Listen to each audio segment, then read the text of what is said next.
welcome to episode 29 of the Detours in Music podcast. My name is Laura Ruppel, and today we have an interview with Casey Cangelosi, Assistant Professor of Percussion at James Madison University. I hope you enjoy. So, hey everybody, I'm Casey Cangelosi. I'm the Director of Percussion Studies at James Madison University. Yep. Can you talk about your start in music? Yeah, gosh, probably typical. You see something cool out there and you go, that's great, I want to do that. And for me, it was just MTV. I'm the youngest of three in the household, and my older sisters, just always had MTV on. So I followed suit, and it was the 80s. So there was big hair and big drummers, drummers with tons of rack toms, cymbals up high. It was a big show. So yeah, it was very easy to go, wow, I want to do that. That's really cool. And that was probably third grade or something like that, like very, very, very young. And my parents had a little neighborhood dinner hang, and gosh, I don't even remember the people's names, but it was a few houses down, and the son had a big drum set in the basement, and he was probably a teenager, and he played a little for us. And of course I was just blown away, and he let me sit down, and I remember I was too little. I couldn't reach the pedals. I kind of had to stand up to reach the pedals, and yeah, I could barely reach much on the drum set at all. But that was real exciting. So my parents set me up with just private lessons from him, and then that grew to they could tell, oh, Casey seems a little bit serious about this. So my father, who's math professor at Utah State University, where I grew up, he contacted Dennis Griffin, who's the percussion professor there, who, lucky for me, he had in addition to his full-time job as the professor there, he taught students in the neighborhood, or in the valley. So he took me on as a student. And he stayed my teacher from probably fourth grade all the way through college. Wow. Yeah. So.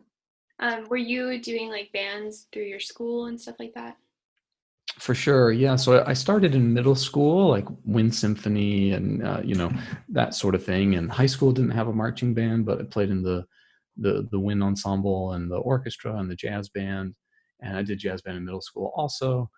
And I was also doing bands, like my ska band in college, my bar cover band at the end of college, punk rock band all through high school and middle school. So, yep, we had that typical bunch of kids getting together, playing in their garage, band fun, jar in the corner. Everyone, puts $1 from their every few weeks, and then your bass player can buy a new guitar string, or your parents contribute, a 10 and a 20, and then your drummer can get a new cymbal.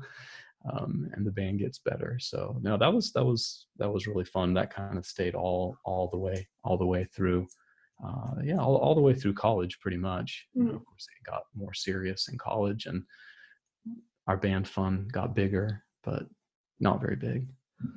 When you were in high school, was there another career interest for you for going to college? Not for college. I liked photography. Okay. That was something I enjoyed. And of course, I think, like we all know, it's not always the subject teacher that can excite you about it. So you go to this English class from this certain teacher, and you think, man, I hate reading. And then you go to another one, and holy cow, it's the most amazing thing in the world. So I think I was a pretty typical student in that way.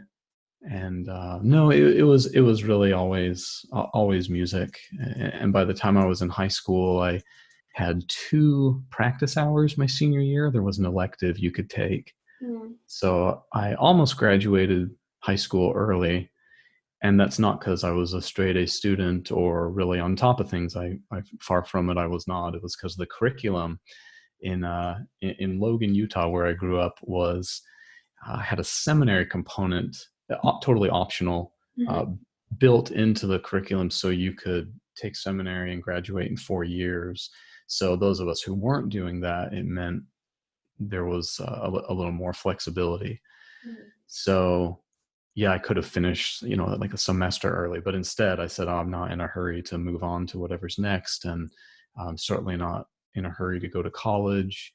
That sounds intimidating and Mhm. scary, and it sounds expensive. Even if you're lucky enough to not have to pay for it, you're still going to pay something.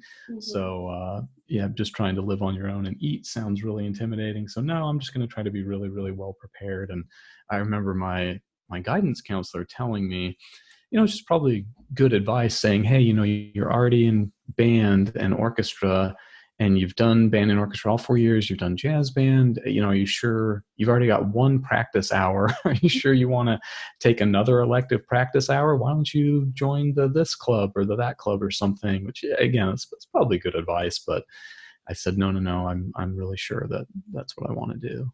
Mhm. Yeah, so that was valuable. Yeah. And where did you end up going for your bachelor's degree?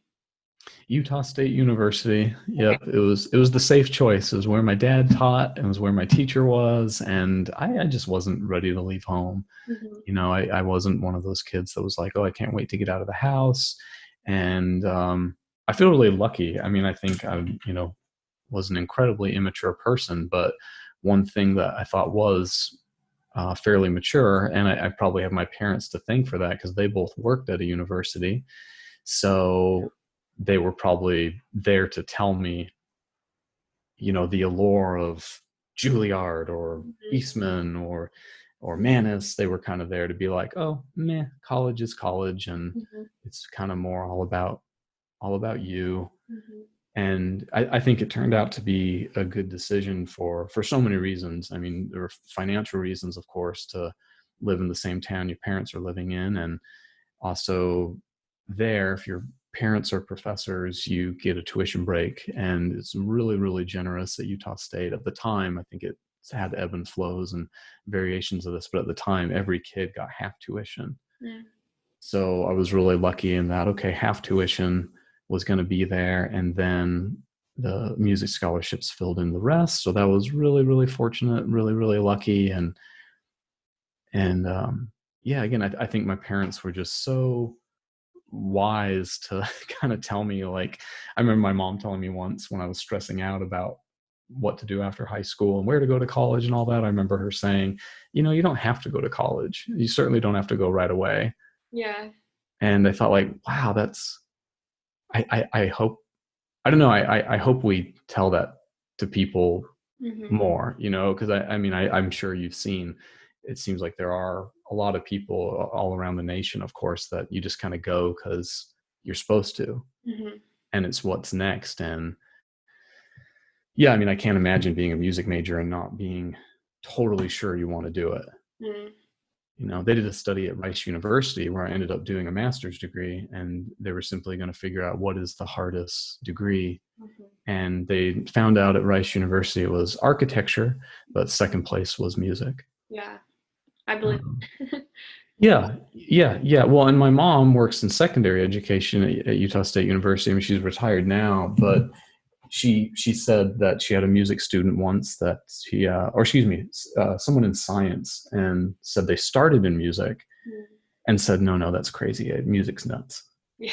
Like what they make you do is nuts. It's so involved. It's so busy. And Mhm. but Utah State, it turned out to be really valuable because I think for me, as someone who really likes to play, has a really strong interest in composition, Mhm. it was important for me that I didn't go to a Manus or a Juilliard, Mhm. because I went to some of those types of schools, higher profile schools later, Mhm. and I discovered, you know, you're going to be a serious composer and study that, or you're going to be a serious player and study that. You don't have time to do both. Yeah.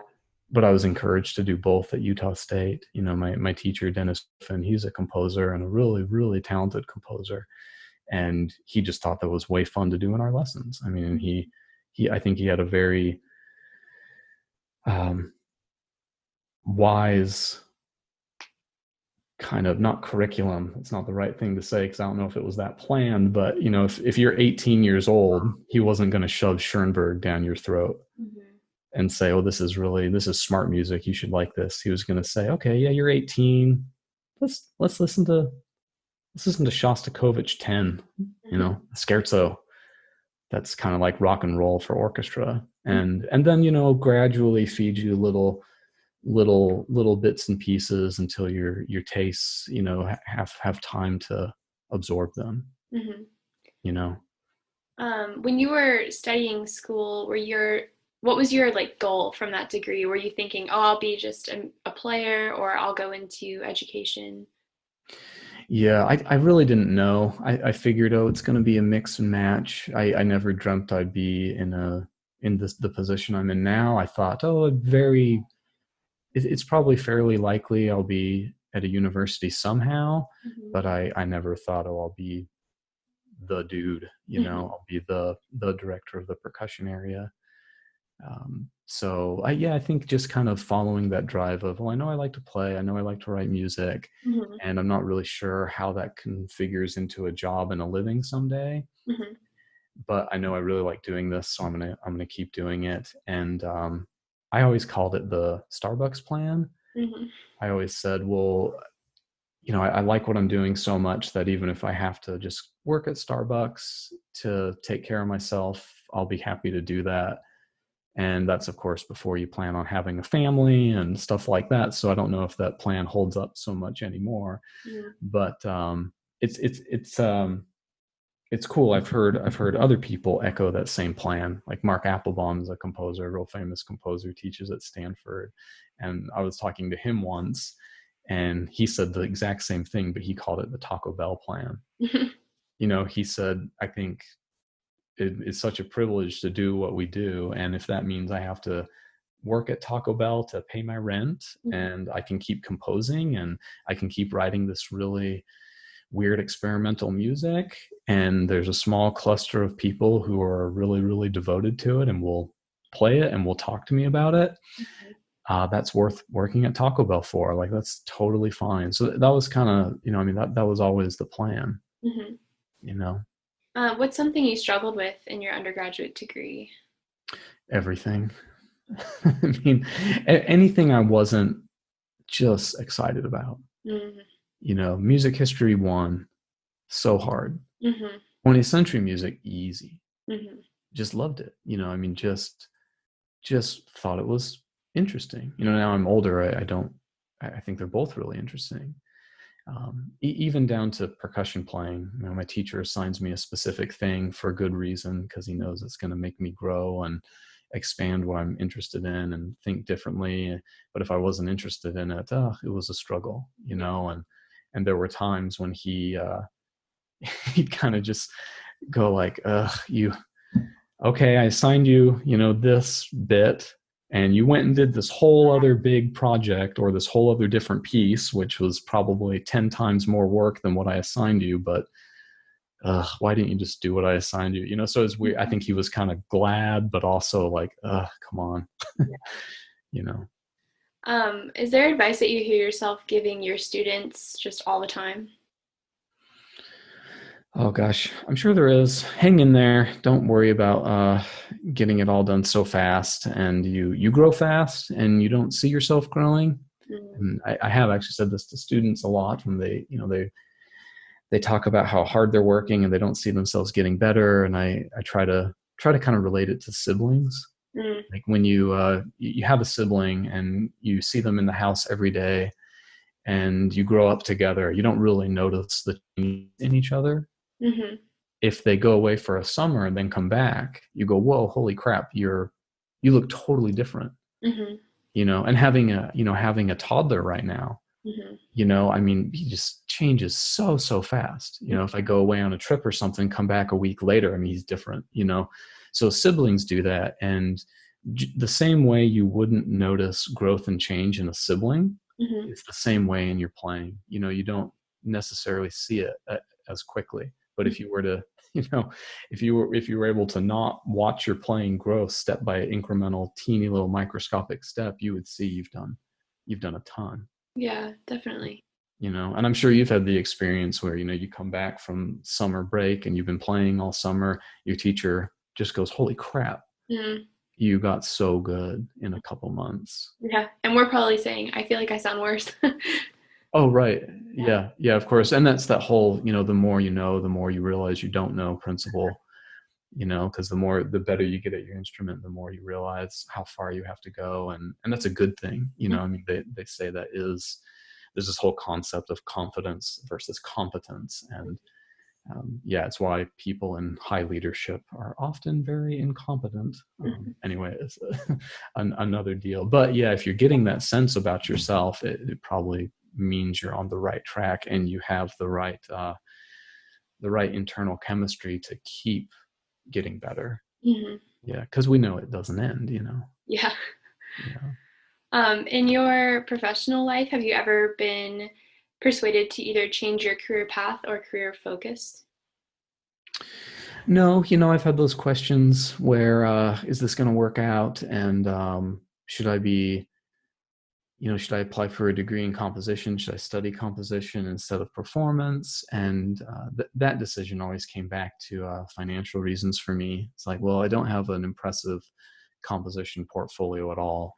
I've never written a string quartet. I've never written some of the things they'd probably want to see, and none of the music is impressive enough to warrant any scholarship. But I've got chops, I got chops, so I can do that. I played punk rock as a kid forever, so that means I have a really, really fast hand. So I can get playing scholarships.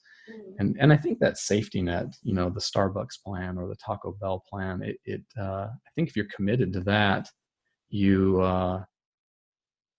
you don't you have a big safety net. Mm-hmm. Which is not safe at all. I mean, really, but inside in your feeling, like, in your heart, it's safe. Mm-hmm. It's, I think a lot of people, they don't make it to where they want to be because it's not that they're not good enough. They're totally good enough, but they're just not willing to work that hard for that long. Mm-hmm. I feel like anyone can work really hard for a couple of years, but like, can you tolerate, living on beans and rice for a few years after college, and then a few more years, and then if you want to, quote, make it in New York City, like, yeah, you can do that, but you got to plan on being beans and rice for like 12 years before you're subbing for that person on the Broadway circuit, and you're finally like getting your foot in the door. And Mm-hmm. it's I think, as we know, it's not just about being good, it's about being persistent and sticking with it. And then will life allow you to do that too? Will life allow you to be persistent? Because yeah, my my Starbucks plan is great if it's just me. Yeah. If it's just me, we'll fine. Things in life will happen. And I don't even mean just like getting married, having a child or something. I mean, like, well, what if you fall in love and their parents are like, what, you work at Starbucks so you can play your little weird compositions? And that's not, and then all of a sudden you feel like, oh geez, I should really get my financial life in order. And is this selfish that I'm just doing these things for myself? And that was a cool plan. My parents thought it was cool. I thought it was cool, but now I've got a partner's parents who think it's absurd. I don't know. It's totally hypothetical. Yeah. It's not what happened to me, but I think that's very common. Life happens, or even bigger misfortunes happen. I mean, people bump into real misfortunes, and then all of a sudden, yeah, they can't just pursue their dreams in this lofty, carefree kind of style. And yeah, so it's yeah, your choice to persist, but also life allowing you to persist through it all. Do you think that you've had any musical detour moments in your career? And this can be like very small scale or bigger. Yeah, I've thought about that, and I mean, since the beginning of when we envisioned this podcast, and the name you came up with, which again I think is just fantastic, and it reminds me of a meeting I had here at JMU. George Sparks, our lovely dean, and a bunch of us new faculty were having a little meeting, and he just wanted to know, tell me something about yourself, not art related. Mm-hmm. And we went around the table, and everyone had these really interesting things to say. And I remember George's, because it was really interesting. He said, I've been running like running outside uh, every day since he was like 20 or something, like forever. For a tillion years he's been running outside consistently. I thought like, wow, that's really cool. And it came around to me, and I came up with something, but it wasn't anything good. Mm. And it's like, it's almost a point.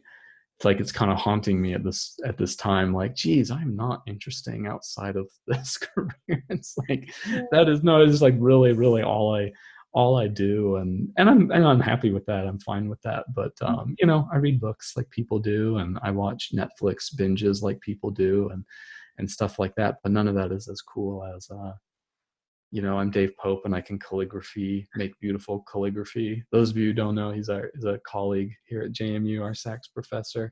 He does that. It's amazing. Or Ian Zook, my neighbor Ian Zook, our horn professor, he's out running every day. And I think that's cool. Like, I play racquetball sometimes, but so what? Who doesn't, I'm sure that It's people in your life would say that you have other things that are interesting.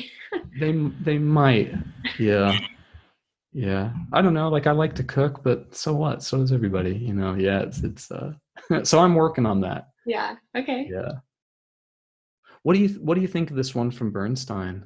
A plan and not quite enough time. I've heard that one before. Yeah. I'm glad you put that on there. What do you think that means? Like, what have people been saying about that? A lot of people have related to it and saying like probably their best performance or like their best project was something that was very stressful because they were under constraint. So Yeah. Well, and I think it's kind of speaks to that student for life concept. Like, you're never quite done, and the more you know, the more you realize you don't know. So yeah, you do kind of need not enough time to actually finish something. yeah, definitely. And I know, gosh, with myself and with students, having a limit in composition, I think, is really important, because you could just toy with it over and over and over. I mean, there's so many possibilities, and once you like something, you listen to it 10 more times, all of a sudden it seems kind of bland. Yeah. So then you're toying with it again. And yeah, and the quote here for everybody is, to achieve great things, two things are needed: a plan and not quite enough time. It also reminds me a little bit, Evelyn Glennie, the great Evelyn Glennie percussionist. She says she likes to go into performances feeling just a little nervous, Mm. and that could be for different reasons. But practice your music, of course, but if you can leave a little something unfinished, it adds an energy, I guess. Yeah. Yeah. What do you think about number 4 by Stravinsky? It says, to listen is an effort, and just to hear is no merit. A duck hears also.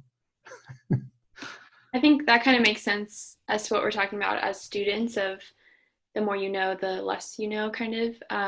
So I think that I can relate to like being an undergrad music major. You realize like, oh, you weren't really listening. Yeah, sure. How do you think being in school has taught you to listen differently? I guess just knowing maybe some of what the composer is doing or what some of the goals could be within the music. Uh-huh. And even with theory, like in a theory class, you're listening for different things than in maybe a history class or an orchestra. Yeah. Yeah, the great jazz vibraphonist Dave Samuels, who died just I believe just this last year, 2019. He said that to to communicate effectively, you have to speak well, but of course you also have to listen well. Mm-hmm. So shouldn't it make sense that in music, whether your goal is to compose, you Mm-hmm. should also perform. If your goal is to perform, you should also compose. Mm-hmm. And I think that's kind of back to, gosh, all the way when we were talking back about school, that whole idea of, I feel lucky that I had a teacher and went to a school where composition and performance weren't encouraged to be separate. Yeah. It's yeah. And actually, the final project I had the percussion studio do here, during this whole COVID-19 blackout, in lieu of juries, we did found object compositions. So there's so many times in lessons that it occurs like, oh, I really think you should compose a piece that would really help with these concepts we're talking about of tracking a theme and working on dramatic pacing throughout the piece, etc. We really need a week to have you, write a little piece and talk about that. And yeah, we'll get to it. Is what I always say. And then we put it off and often don't. But this COVID-19 blackout was a really good opportunity to do that for a couple of reasons. Percussionists, of course, as you know, I mean, everyone has a different set of instruments at home. Some people have a drum set and a keyboard and a steel pan. Other people just have a drum pad. It's just like such a mess, and so there's such a diverse challenge. Everyone's spread out so differently with what they have at their fingertips. Like it's just such a burden to not be able to go to school where you have every instrument you need for your studies. So we had to get a little creative, and found objects was something. So this group of students was assigned the kitchen. That was the theme. So pots and pans, blender, coffee maker. This group of students was assigned the garage, so on and so forth. And I was just amazed at the creativity it turned out. But anyway, back to the quote. I think that's kind of how I hear it. It's thinking about listening as a broader thing. Of course there is just hearing as a sense, but listening is a bigger thing, I guess, is what he means. Can you talk a little bit about what you do at JMU and what you think the JMU Percussion Studio kind of stands for, or what the goals are? I just hang on for dear life every day, basically. No, it's so wonderful. I feel so lucky. I hate this blackout thing. I mean, I hate not being there. It's weird. There's a 27 in the studio right now, and I teach a little less than half of them. So, Mr. Marlon Foster teaches with me, who and Caleb Pickering, who teaches also. And while we were there, I mean, it was fine. I'm not, the ones I don't teach, it's okay because I see them every day. It's such a hustle and bustle of, okay, they run into room 108 to start setting up for a rehearsal, and they're rushing to put stuff away, and everyone's helping each other out. And hey, will you leave that cymbal stand out? I'm going to need it for percussion ensemble next. And it's just like boom, boom, boom, boom, boom. And it's amazing to watch how they take care of each other, because everyone's undergoing the same challenges of just busy. And I miss that. I hate I don't get to interact with them daily. Of course, I checked in with them every week online for studio class. But I don't know, as far as what we stand for, I think we're doing what programs do. We're doing the majors. We're doing the jazz major, the performance major, the ed major, the industry major. And I think I guess I'll just say what guest artists told me about the studio. They've just said, holy crap, this is a really good vibe here. And the atmosphere seems so good. And I don't know why that is. I don't know what happened, but it's felt that way to me too. It's been really, really, really nice. Congrats again. We did it. It's really cool. I've been listening, and it's really turned out well, and it's going to be real exciting I'm talking about the podcast, everybody. So it'll be real fun to listen and see what you do with it at CCM. Yeah. It was great to talk to Professor Cangelosi about his life in music, and a big thanks goes to him as he was my capstone advisor on this podcast project. Now I'm officially a graduate of James Madison University, but the podcast will continue, and it's all because of his great guidance, as he is one of the hosts of the podcast at Percussion. If you don't want to miss any Detours in Music podcast episodes, subscribe to the YouTube channel Detours in Music Podcast. Our whole episode list is also available on my website, lauraruppel.oboe.weebly.com. On the first of every month, we post episodes onto Spotify and Apple Music podcast apps. In the meantime, you can also keep up with the podcast on the Instagram page at Detours in Music Podcast. Thank you for listening, and I hope you hear the next one.